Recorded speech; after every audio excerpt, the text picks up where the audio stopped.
하나님의 말씀 보시겠습니다. 하나님의 말씀은 민수기 5장 1절부터 10절까지의 말씀을 봅니다. 민수기 5장 1절부터 10절까지의 말씀입니다. 제가 가진 성경 구약 성경 200페이지에 있습니다. 다 찾으신 줄 알고 제가 하나님의 말씀을 봉독합니다. 여호와께서 모세에게 말씀하여 이르시되 이스라엘 자손에게 명령하여 모든 나병한 자와 유출증이 있는 자와 주검으로 부정하게 된 자를 다 진영 밖으로 내보내되 남녀를 막론하고 다 진영 밖으로 내보내어 그들이 진영을 더럽히게 하지 말라. 내가 그 진영 가운데에 거하느니라 하시매 이스라엘 자손이 그같이 행하여 그들을 진영 밖으로 내보냈으니 곧 여호와께서 모세에게 이르신 대로 이스라엘 자손이 행하였더라. 여호와께서 모세에게 말씀하여 이르시되 이스라엘 자손에게 이르라. 남자나 여자나 사람들이 범하는 죄를 범하여 여호와께 거역함으로 죄를 지으면 그 지은 죄를 자복하고 그 죄값을 온전히 갚되 5분의 1을 더하여 그가 죄를 지었던 그 사람에게 돌려줄 것이요 만일 죄값을 받을 만한 친척이 없으면 그 죄값을 여호와께 드려 제사장에게로 돌릴 것이니 이는 그를 위하여 속죄할 속죄의 수장과 함께 돌릴 것이니라. 이스라엘 자손이 거제로 제사장에게 가져오는 모든 성물은 그의 것이 될 것이라. 각 사람이 구별한 물건은 그의 것이 되나니 누구든지 제사장에게 주는 것은 그의 것이 되느니라. 아멘. 말씀을 통한 주의 은혜와 평강이 모인 모든 자들 가운데 넘치기를 축원합니다. 우리가 민수기를 보고 있는데 민수기 1장부터 10장까지는 우리가 개론 시간에 말씀드렸던 것처럼 이제 모세가 이스라엘 백성들을 계수하고 이제 주둔할 때 진영이나 행진할 때 순서 그리고 레위 지파의 각 가문이 어디에 위치하며 어떠한 임무를 가지고 있는지 이러한 것들을 말씀을 함을 통하여서 이제 가나안 땅 입성을 준비하는 내용이 바로 민수기 1장부터 10장까지의 내용입니다.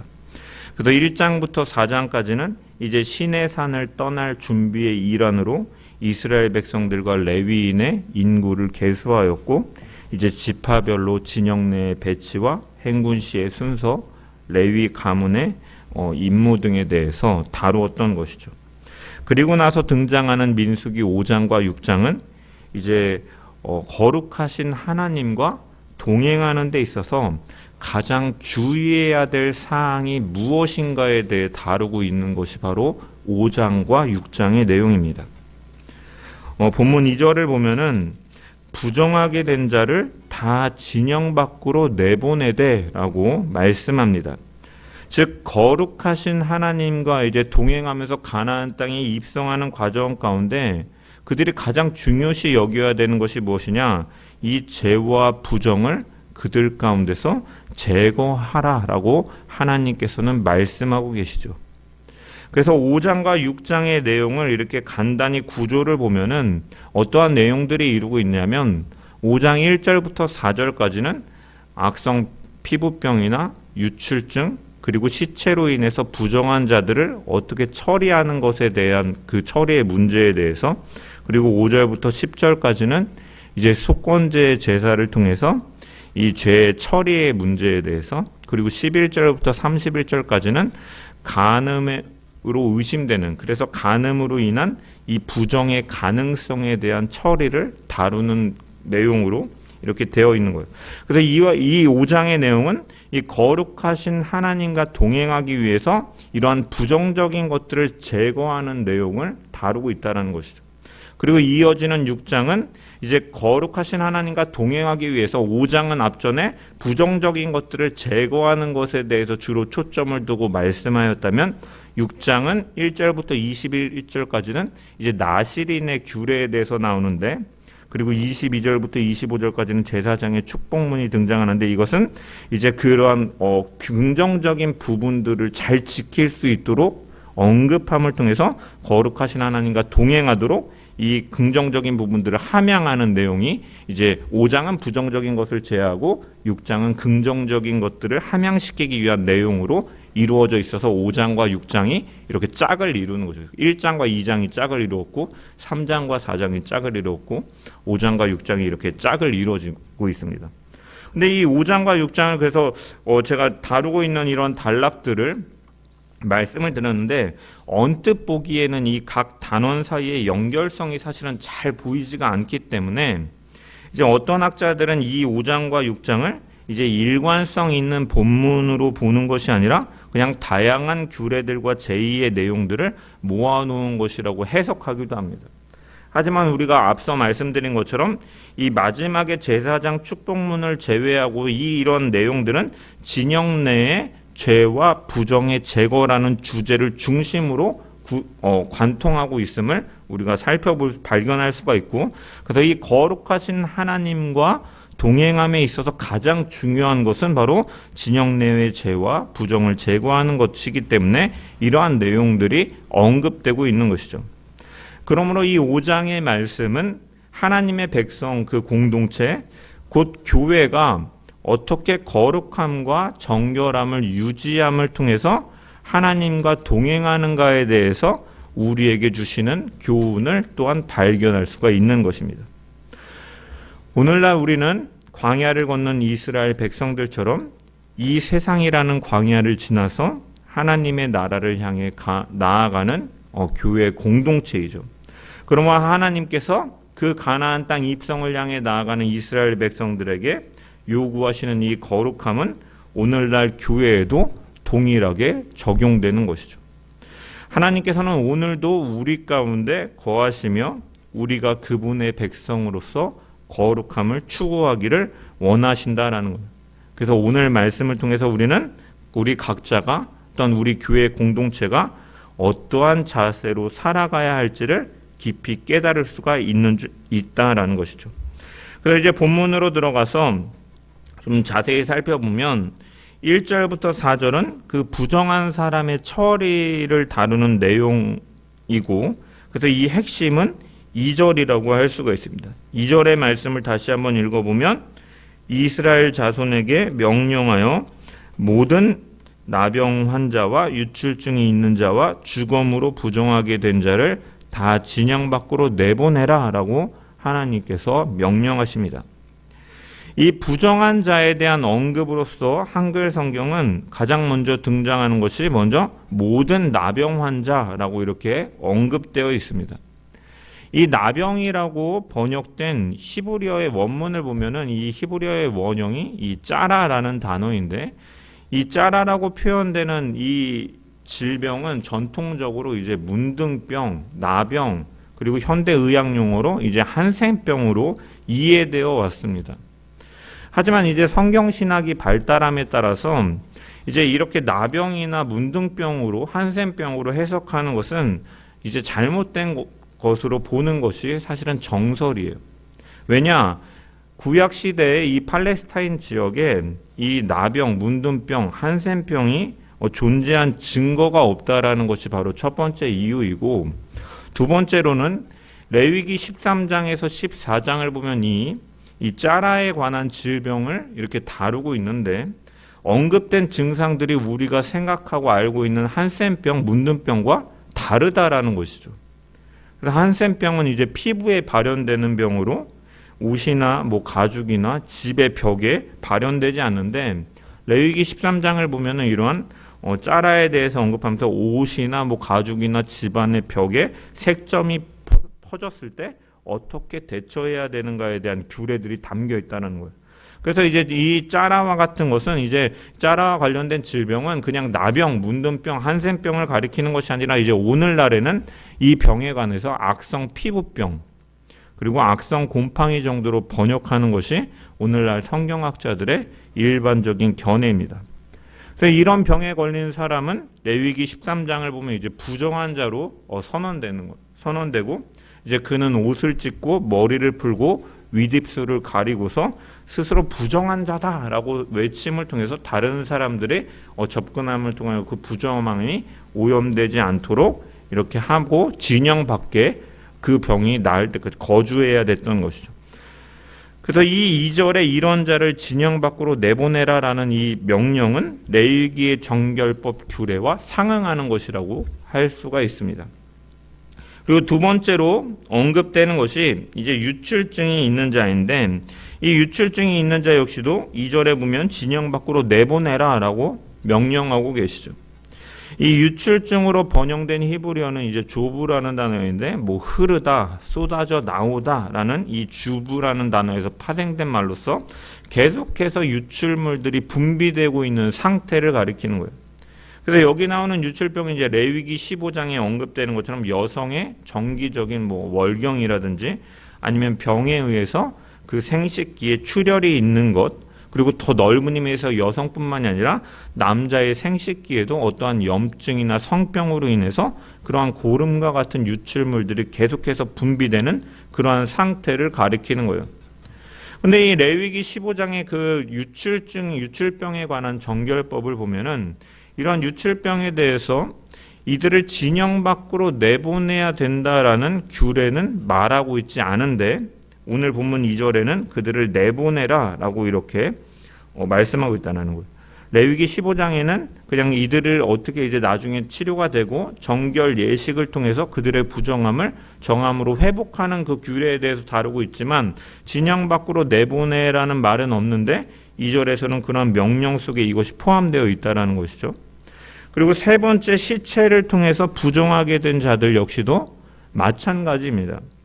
레위기의 시체로 인해서 부정하게 된 경우에는 11장에 죽은 짐승이나 부정한 짐승의 시체를 만졌을 경우에 부정하게 되는 경우, 그리고 레위기 21장에 제사장이 시체로 인해서 부정하게 되는 것을 피해야 되는 경우만 언급하고 있고, 이제 민수기에 와서 이러한 것들이 주로 다뤄지는데, 민수기 19장에 시체를 만져 부정하게 된 자를 어떻게 정결하게 하는가에 대한 규례가 민수기 19장에 담겨 있습니다. 그런데 이 내용도 보면은 이 시체로 인해 부정하게 된 자를 진영 밖으로 내보내야 된다라는 언급은 이 규례 속에 등장하지 않는다라는 것이에요. 근데 오늘 2절의 말씀에는 이 진영 밖으로 내보내라라고 말씀하고 있는 거예요. 그래서 많은 성경학자들이 이 유출증 있는 자와 시체로 인해 부정하게 된 자를 진영 밖으로 내보내라라는 2절의 명령과 레위기의 정결법이 어떠한 관계가 있는지 파악하는 것을 어려워한다는 거예요. 근데 이제 이렇게 생각해 볼 수가 있는 것이죠. 이런 차이가 있는 것에 대해서 우리가 이 나병이라고 번역된 우리가 첫 번째 나온 이 피부병의 경우에도 일반 피부병과 악성 피부병을 구분해서 악성 피부병의 경우에 이 진영 밖으로 내보내는 것처럼 이 유출증이나 시체에 인한 이 부정의 경우에도 정도의 차이에 따라서 이러한 조치가 행하여졌다라고 이해하는 것이 합리적이다라는 것. 그리고 또한 우리가 생각해 볼 것이 무엇이냐면, 레위기에는 언급되어 있지 않지만 민수기에서는 진영 밖으로 내보낼 것을 언급하는 것은 어떠한 의미가 있냐? 민수기의 법이 레위기의 법에서 더 강화되는 것으로 이해할 수 있다는 거예요. 왜 이런 강화의 차이가 나타나느냐? 이것은 시점의 차이인데, 이 민수기의 문맥은 우리가 살펴보고 있는 것처럼 이 문맥이 제시하고 있는 것은 무엇이에요? 바로 민수기는 곧 가나안 땅의 정복 전쟁을 염두에 두고 있는 상황이다라는 것이죠. 이러한 상황은 하나님께서 이제 임박한 전쟁을 위한 군대로서의 이스라엘을 대하고 계시기 때문에 특별히 더 강한 정도의 정결을 요구하셨다라고 해석할 수가 있는 것이죠. 그래서 하나님께서는 이들을 진영 밖으로 내보내라라고 명령하시는데, 이들을 진영 밖으로 내보내는 이유는 무엇입니까? 3절에 드러나고 있는데, 남녀를 막론하고 다 진영 밖으로 내보내어 그들이 진영을 더럽히게 하지 말라. 내가 그 진영 가운데 거하느니라 라고 말씀하십니다. 여기 그들이 진영을 더럽히게 하지 말라. 이 더럽히게라는 말을 보면은 이 히브리어가 여러 이 동사의 형태가 있는데 PL 형태로 기록되어 있습니다. PL 형태는 뭐냐면 그 동사를 강조하는 성격으로 형태인 거예요. 그래서 그리고 이 단어가 절대 부정어인 로와 함께 사용돼서 결코 그들이 진영을 더럽혀서는 안 된다라고 하나님께서는 강조하고 계신 것이죠. 왜냐? 이처럼 한 사람이라도 부정한 사람이 진영에 머물면 그 진영은 부정하여지기 때문에, 그리고 이것은 어떠한 결과를 가져오느냐? 거룩하신 이 이스라엘에 거하시는 이 진영의 임재에 계시는 하나님의 거룩함을 훼손하는 것이기 때문에, 하나님께서는 죄와 부정과 함께 하실 수 없기 때문에 이런 것들을 철저하게 제하라고 말씀하고 계신 것이죠. 이러한 의미는 무엇을 우리에게 보여주고 있느냐? 하나님의 임재가 있는 공동체는 반드시 거룩해야 된다는 선언이기도 하다라는 거예요. 부정은 하나님 앞에 설 수가 없다라는 것이죠. 이스라엘의 공동체는 하나님의 그 성품을 드러내는 공동체로서 내가 거룩하니 너희도 거룩하라, 레위기의 핵심 주제였던 그 말씀처럼 하나님의 거룩함을 반영해야 되는 그의 백성인 것이죠. 그러므로 부정한 자들은 일시적으로라도 진 밖으로 나가야 됐고 정결하게 된 이후에야 다시 공동체로 들어올 수가 있다라는 거예요. 그리고 이 원리는 구약에만 적용되느냐? 그것이 아니라 신약의 교회에도 동일하게 적용되어지는 말씀입니다. 그래서 사도 바울은 고린도전서 5장에 보면 음행한 자가 그 공동체 가운데 있는 그 고린도 교회를 향해서 너희가 자랑할 것이 옳지 아니하도다. 적은 누룩이 온 덩어리에 퍼지는 것을 알지 못하느냐? 그러면서 그런 자를 너희 중에 내쫓으라라고 단호하게 말씀하고 있는 거죠. 이처럼 교회는 하나님의 임재가 거하는 공동체입니다. 그러므로 회개하지 않는 죄는 반드시 다루어져야 되는, 은혜라는 이름으로 죄를 방치하면 교회는 점점 세속화되고 하나님의 영광과 거룩은 사라지게 되는 거예요. 그래서 교회가 죄를 제거할 때 하나님의 거룩하심은 더 뚜렷하게 나타나고 하나님이 그 공동체 가운데 함께 하시고 역사하시는 것이죠. 이러한 것들을 생각해 보면 오늘날 구원파가 말하는 그 교리들이 얼마나 잘못되어 있는가를 우리가 또한 깨달을 수가 있죠. 예수 그리스도가 우리의 모든 죄를 사하셨기 때문에 이제는 너희는 너희들의 쾌락대로 마음대로 살아도 상관이 없다라고 말하는 것은 이 하나님께서 이스라엘 백성들을 내 백성이라 내 소유라 말씀하시고 거룩함을 요구하시는 것과 반하는 교리인 것이죠. 성경에서 벗어나 있다라는 것입니다. 그래서 하나님께서는 오늘도 그분의 거룩하심을 우리의 삶과 교회를 통해서 나타내기를 원하심을 우리는 이 말씀을 통해 발견할 수가 있는 거죠. 그러므로 우리는 우리 안에 있는 죄와 부정을 제거함을 통해서 우리는 하나님의 임재를 날마다 경험하고 그분의 거룩하심을 드러내는 주의 백성들이 되어야 될 줄 믿습니다. 그렇게 살아가는 주의 백성들 되기를 주님의 이름으로 간절히 축원합니다. 5절부터 10절까지의 두 번째 단락은 이제 속건제를 통한 이 죄의 처리를 다루고 있는데, 속건제는 우리가 레위기 강해를 통해서 살펴보았던 것처럼 부지 중에 제사상의 피해를 발생시킨 죄를 해결하는 제사인 것. 그래서 레위기의 이 5대 제사를 다루고 있는 1장부터 7장까지의 내용 중에 이제 속건제를 소개하는 내용을 보면 다른 제사와 달리 독특한 부분이 있는데 뭐냐?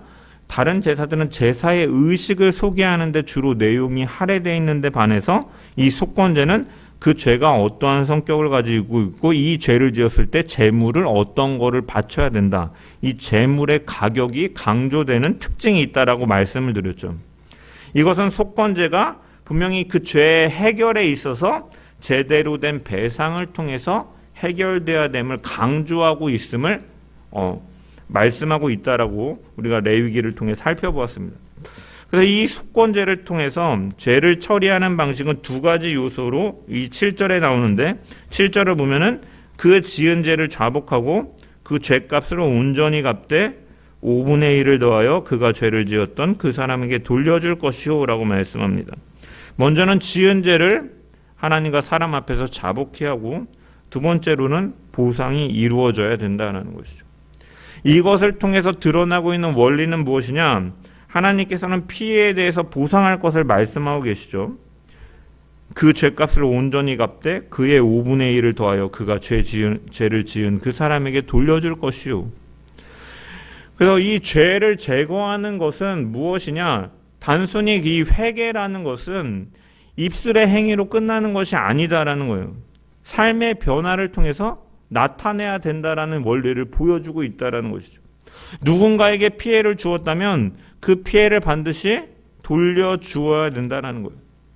하나님의 공의는 우리에게 단순히 입술로만 하나님 잘못했습니다, 그 사람에게 잘못을 고백하는 그 말에서 끝나는 것이 아니라 우리의 삶의 진실한 회복까지 요구하고 계시다라는 거죠. 그래서 마태복음 5장에도 보면 예수님께서도 형제와 다툰 사람은 예물을 제단에 두고 먼저 형제와 화해하고 난 이후에 제단에 제물을 드리라라고 말씀을 합니다. 이것은 무엇을 보여줍니까? 사람과의 화해와 회복 없는 하나님의 예배는 온전하지 않다라는 것을 예수님께서도 말씀하시는 것이죠. 그래서 고백은 입술로 할 수 있지만 보상은 행동이다라는 것이고, 이것은 바로 무엇을 보여주냐? 진정한 회개는 반드시 합당한 삶의 열매를 낳는다라는 것을 보여주고 있는 것입니다. 누군가를 속였으면, 누군가를 통하여서 부당한 이득을 취했으면 그에 합당하게 갚아야 되고, 빼앗았으면 돌려주고 더 보상하는 것이 진정한 회개이고 죄와 부정을 제거하는 것임을 보여주고 있는 것이죠. 그래서 예수님께서는 삭개오의 회심 사건에서도 이것을 잘 보여주고 있는 거죠. 삭개오는 예수님을 영접한 이후에 시키지도 않았음에도 자신이 누구를 속였든지 4배로 갚겠다라고 그가 고백을 하고, 예수님께서는 이 사람과 이 사람의 가정에 구원이 임하였다라고 선언하시는 것이죠. 그래서 오늘날 우리는 하나님께 회개했으니 됐다라고 말하면서 사람과의 관계에서 아무런 책임도 지지 않는 그리스도인들의 그러한 모습들이 나타날 때 이것은 하나님께서 결코 원하는 모습이 아님을 우리는 기억해야 된다는 거예요. 하나님은 사람에게 한 잘못도 반드시 바로잡고 그 삶의 열매로 나타나기를 원하신다는 거예요. 만약에 피해자가 죽거나 없어졌다면 어떻게 해야 되는가? 하나님께서는 그때도 그냥 넘어가라 하시는 것이 아니라 그 배상은 여호와께 드리고 그것은 제사장의 몫이 되어야 된다라고 말씀하시는 것을 통해서, 이것은 그만큼 하나님은 그 공동체가 진실하고 책임 있는 회복의 공동체가 되기를 바라고 계신 것이죠. 죽었으니까 안 해도 되라고 말하는 것이 아니라 그것을 하나님께 드리고 제사장의 몫이 되게 함을 통해서 그것에 대해 책임을 지고 진정한 회복이 이루어지게끔 하나님께서는 말씀하고 계신 것이죠. 이 말씀을 대하면서 우리는 우리의 삶, 오늘날 우리의 삶은 어떤가를 돌아보게 되는 것이죠. 잘못에 대한 회개와 그것에 대한 책임 있는 삶을 우리는 과연 살아가고 있는가? 그리스도의 은혜를 값싸게 여기고 그냥 입술로만 회개한다 말하며 죄를 가볍게 여기고 있지는 않은가? 우리는 점검해 보면서 잘못이 있으면 자복하고 피해가 있다면 회복하고 삶의 열매로 맺어져 감을 통하여서 공의롭고 책임 있는 공동체, 하나님의 거룩하신 하나님의 임재가 함께하는 주의 백성, 성전이 되는 우리 모든 자들 되기를 주의 이름으로 간절히 축원합니다. 이어 마지막 단락인 11절부터 31절은 매우 특이하고 이 낯선 규례가 언급되는데, 간음을 한 것도 아니라 간음을 한 것으로 의심되는 아내를 남편이 의심할 때 행해지는 규례, 그래서 제사장이 그 문제를 다루는 절차에 대해서 언급하고 있는 내용이죠. 그래서 이런 본문의 내용, 이 11절부터 31절의 말씀을 대하면 오늘날 성경을 대하는 사람들에게 어떻게 보면 좀 심리적인 불편함을 야기할 수 있는 내용이에요. 왜냐? 오늘날에는 성평등이 강조되고 있는 이런 시각에서 볼 때 이 본문은 그렇다면 남자의 경우에는 이러한 규정이 없고 여자만 이런 일을 당해야 되는가라는 어떤 불쾌감이 들 수가 있는 것이죠. 하지만 이것에 대해서는 우리가 이 본문이, 이 말씀이 쓰여졌을 때 당시 시대적인 상황과 문화를, 우리가 배경을 우리가 고려해 봐야 된다는 것이죠. 현대 사회와 그 당시의 문화는 달랐음을 고려해야 되는 거예요. 당시의 구약 시대에는 일부 다처제가 용인되는 이 사회였기 때문에 여자에게만 이런 시련의 요구가 주어지는 것은 어느 정도 이해되어야 된다라는 것이죠. 또한 본문 오늘 이 5장에 있는 내용은 여자에게만 이런 요구가 이루어지고 있지만 그렇다면 모세오경 전체가 이러한 남녀 불평등을 다루고 있느냐? 그렇지 않다라는 거예요. 이 모세오경의 그 율법들을 보면은 당시의 남성 중심적인 이 문화적인 배경들을 초월하는 이러한 규율들이 남자에게 그 남자들을 벌하고 그 억제하는 규율들도 많이 모세오경에 등장한다라는 것이죠. 대표적으로 신명기 22장 13절에서 21절의 말씀을 보면은 남자가 결혼한 배우자의 순결에 대해서 거짓말하는 경우에는 100세겔의 은을 여자의 아버지에게 배상금으로 주도록 하나님께서 명령하고 계시죠. 100세겔은 어떠한 금액이냐면 노동자가 8년 4개월 동안 한 푼도 쓰지 않고 모아야지 겨우 모을 수 있는 큰 돈으로 굉장히 강력한 벌금이죠. 이것은 남자가 여자의 순결을 가지고 허튼 짓을 못하도록 하는 강력한 조치로 율법이 여자에게만 일방적으로 불리하지 않다라는 것을 보여주는 대표적인 규례 중에 하나라고 할 수가 있는 것이죠. 어찌됐든 남편이 아내의 간음을 의심할 경우에 이제 제사장에게 데리고 와서 특별한 의심의 소재를 드리고 하나님의 심판을 맡기는 절차를 여기에 드러내고 있는데, 이 규례를 다루는 것은 단순히 개인 간의 분쟁을 해결하기 위한 절차의 규례로서 여기서 소개하고 있는 것이 아니라, 우리가 앞서서 이 5장과 6장의 내용이 바로 거룩하신 하나님과 동행하기 위한 이스라엘 백성, 그 공동체의 죄와 부정을 제거하기 위한 이런 원리로서 5장과 6장이 주어졌음을 주제 속에서 생각해 보면, 하나님께서 이스라엘 공동체 안에서 얼마나 죄에 대해서 철저하게 다루시는가를 보여주는 규례라고 할 수가 있는 것이죠.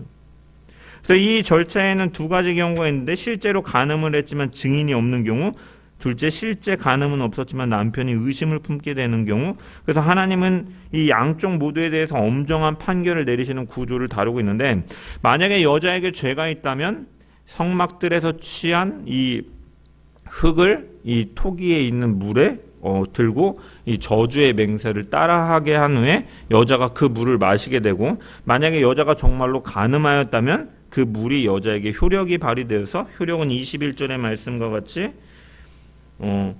제사장이 그 여인에게 저주의 맹세를 하게 하고 그 여인에게 말할지니라, 여호와께서 내 넓적다리가 마르고 내 배가 부어서 내가 내 백성 중에 저주거리 맹세거리가 되게 하실지라 라고 이렇게 말씀하고 있는 거예요. 이 넓적다리와 배가 붓는다라는 것은 무슨 말이냐면, 이 여성의 성과 임신과 관련된 신체 부위들을 이제 완곡하게 표현하는 말이에요. 그래서 임신하지 못하게 되는 몸이 될 것이다라고 선언하고 있는 거예요. 왜냐? 임신하지 못하는 게 뭐 대수냐라고 생각할 수가 있지만, 그 당시에 자녀를 낳는 것은 하나님께서 주신 축복이요, 자녀를 갖지 못하는 것은 이 신의 노여움과 저주를 받는 것이라고 생각하였기 때문에 이러한 이 저주가 이루어질 것이다라고 선언하는 것이죠. 이러한 절차는 외형적으로 보면 흙을 뿌린 물을 마신다고 해서 실제로 이런 일이 일어나는가? 사실 이러한 것들은 외형적으로 보면 비과학적이고 고대적인 의식으로 보일 수가 있는 것이죠. 실제로 그리고 이 저주가 그 자체로 어떠한 마술적인 효력이 나타나는 것도 아닙니다.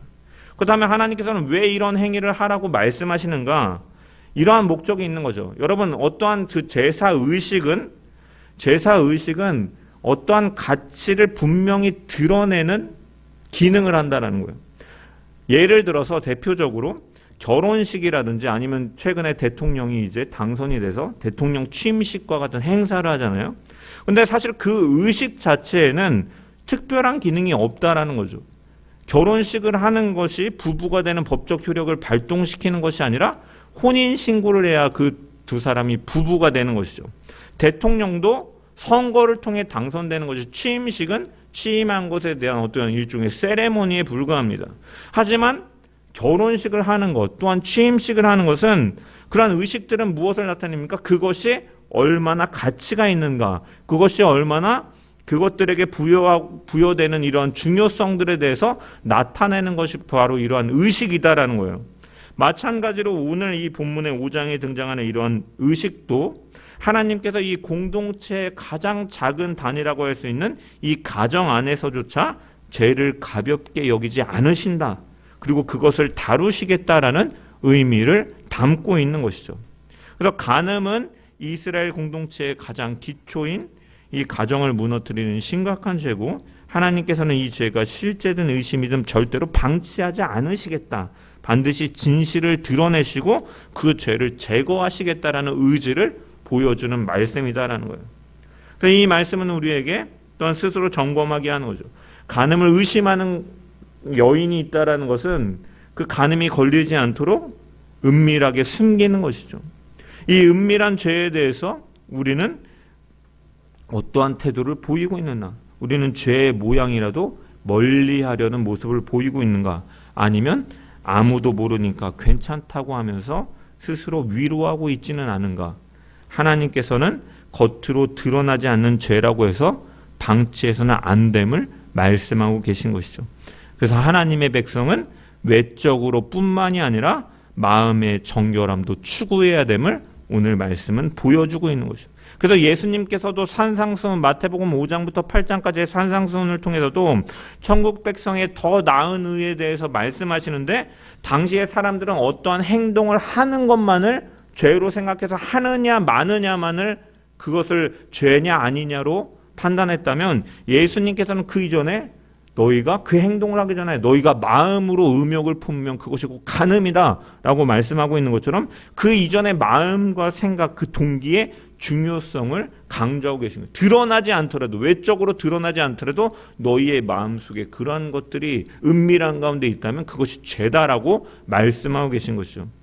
이처럼 성도는 은밀한 죄까지도 아시고 다루시는 하나님을 알면서 죄를 감추는 것이 아니라 죄의 모양이라도 멀리하려 하는 그러한 모습 속에서 하나님 앞에 자신의 죄를 회개하고 회복하는 자들이 되어야 될 줄 믿습니다. 그래서 하나님께서는 이 민수기 5장을 통해서 하나님의 백성들에게 거룩을 요구하고 계시죠. 죄와 부정을 제거하고 거룩을 유지하면서 그러기 위해서 오늘 이 세 가지 유형들을 통해서 말씀하고 있는 것처럼 죄와 부정을 제거하고 그것에 대해 갑개함을 통해서 단순히 입술로 고백하는 것이 아니라 그 돌이킴이 삶의 열매로 드러나기를 원하시고, 또한 그것에 대해서 작은 것까지, 은밀한 것까지 근절하게 하시도록 말씀하고 계신 것이죠. 그 거룩은 단지 외적인 정결만을 가리키는 것이 아니라 하나님과의 관계, 이웃과의 관계, 이 공동체 전체의 건강한 정체성을 유지하기 위해서 하나님께서 명령하고 계신 것이죠. 이렇게 요구하고 계시는 이유는 무엇입니까? 여기서 이 내용을 다루고 있는 것은 무엇입니까? 이스라엘 백성들이 가나안 정복을 앞둔 하나님의 군대이기 때문이죠. 하나님의 군대가 자신들의 진 가운데서 거룩하신 하나님이 자정하셔서 그들과 동행하고 계시기 때문에 그들을 위해 싸우실 수 있도록 하기 위해서 그들은 죄와 부정을 제거해야 됐던 것입니다. 그래서 하나님께서 당신의 군대에게 이러한 요구를 하시는 이유는 무엇이냐? 하나님의 군대는 세상의 군대와 다르기 때문인 것이죠. 먼저는 무엇이 다르냐? 싸움의 방식이 다르다라는 것입니다. 세상의 군대는 병거와 말에 의지하고 물리적인 강함에 의지하지만, 하나님의 군대는 하나님 자신에게 의지해야 되는 것이죠. 하나님의 군대의 싸움 방식은 오직 하나님만을 의지하고 그분이 우리를 위하여 싸우시는 것이죠. 우리가 하나님을 의지할 때 하나님께서는 싸우시는 분이십니다. 신명기 20장 1절에서 4절의 말씀을 보면, 내가 나가서 적군과 싸우려 할 때 말과 병거와 백성이 너보다 많음을 볼지라도 그들을 두려워하지 말라. 애굽 땅에서 너를 인도하여 내신 내 하나님 여호와께서 너와 함께 하시느니라. 너희가 싸울 곳에 가까이 가면 제사장은 백성에게 나아가서 고하여 그들에게 말하여 이르기를, 이스라엘아 들으라. 너희가 오늘 너희의 대적과 싸우려고 나와왔으니 마음에 겁내지 말며 두려워하지 말며 떨지 말며 그들로 말미암아 놀라지 말라. 너희 하나님 여호와는 너희와 함께 행하시며 너희를 위하여 너희 적군과 싸우시고 구원하실 것이라 라고 말씀하고 있죠. 이처럼 세상의 군대는 자신의 힘을 의지하며 싸우지만 하나님의 군대는 하나님을 의지하고 하나님께서 싸우시는 것이죠. 그러므로 하나님의 군대인 주의 백성들은 거룩하신 그 하나님과 함께하기 위해서 그 안의 죄와 부정을 제거하는 것이 너무나 중요한 것입니다. 두 번째로 하나님의 군대는 싸움의 대상이 다르다라는 거예요. 전능하신 하나님께서 함께하시고 싸우시기 때문에 하나님의 군대의 싸움은 적들이 어떠한 적이고 많은지 적은지 강하고 약함에 따라서 좌우되지 않는다는 거예요. 왜? 하나님이 싸우시기 때문에. 하나님은 무조건적인 승리를 가지고 오시기 때문에 적이 중요한 것이 아니다라는 거예요. 오직 하나님이 함께 하심에 따라 좌우된다라는 거예요. 따라서 하나님의 군대의 싸움은 대상이 다르다라는 거예요. 세상의 군대는 적에 대해서 알아야 된다면 하나님의 군대의 싸움의 대상은 적이 아니라 그 거룩하신 하나님과 함께 할 수 있는가에 대한 문제, 자신의 죄와 부정에 대해서 싸워야 되는 것이죠. 하나님은 거룩하신 분이기 때문에 결코 악과 함께 하실 수 없는 분이십니다. 그러므로 하나님의 군대는 하나님과 함께 할 수 있도록 자신들 안에 악이 존재하지 않도록 자신들 내부의 악과 싸워야 되는 것이죠. 그러므로 우리는 우리 가운데 있는 악은 어떠한 모양이라도 버리라고 사도 바울이 권면하고 있는 것처럼 우리 안에 있는 죄와 부정이 어떤 모양이라도 우리는 버리도록 우리는 싸워야 되는 것이죠. 교회와 성도의 거룩함은 예수 그리스도의 완전한 의와 속죄에서 오는 것이죠. 그리스도께서 우리를 위하여 흘리신 보혈은 우리의 죄를 깨끗하게 씻고 우리로 하나님 앞에서 정결한 백성이 되게 하신다는 거예요.